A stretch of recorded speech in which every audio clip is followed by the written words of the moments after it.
moving. That's it. Slow and steady does it. The Oregon Trail Interpretive Center shows what life was like for the first settlers in Baker Valley. Keep the pace up, Johnson. And how I wish those pioneers were still here today. Here's the exciting part. Because I could have used a good team of oxen to pull a story Eric Colton. out of this covered wagon. You're not the most outgoing guy. No, You don't say a whole lot. I'm awful shy. Like 1 or 2 word answers kind of thing. Yep.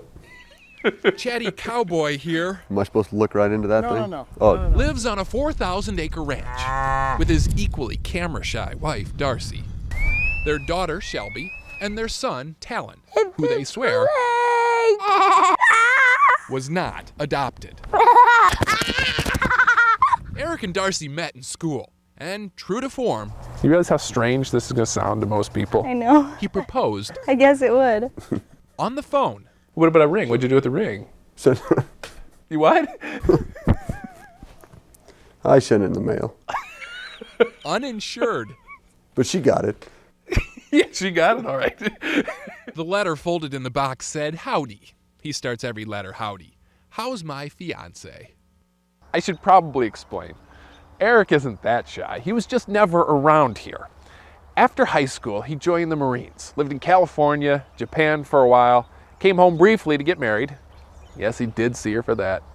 But then left again on a 7-month tour of duty that gave him the story of his lifetime.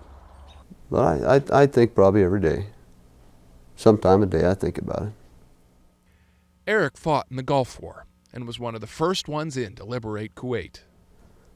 In some of the villages they had women and men just murdered right there in their lawns and still laying there. For a guy who's not a big talker, this is perhaps his toughest subject. And yet to really know Eric, all you have to do is stop for a minute and look at the flag. Look at how he placed it so prominently in the center of his yard. I'll sit out here on the deck and watch it. It's a good sight. This is a guy who joined the Marines, not as a career or to learn a trade. His reason was that plain, old-fashioned one. I feel it was my duty. And maybe that's why, if you ever go to the George Bush Library in College Station, Texas, if you go into their Gulf War exhibit, you'll find there, encapsulated in mylar, preserved forever, a letter from a soldier that begins, "Mr. President, howdy." The library picked that letter over the thousands of others sent by soldiers because they say it was one of the most sincere and simple. "We will not let the American people down," Eric wrote. "As a United States Marine, Mr. President, I promise you and the rest of the country, we will win this one."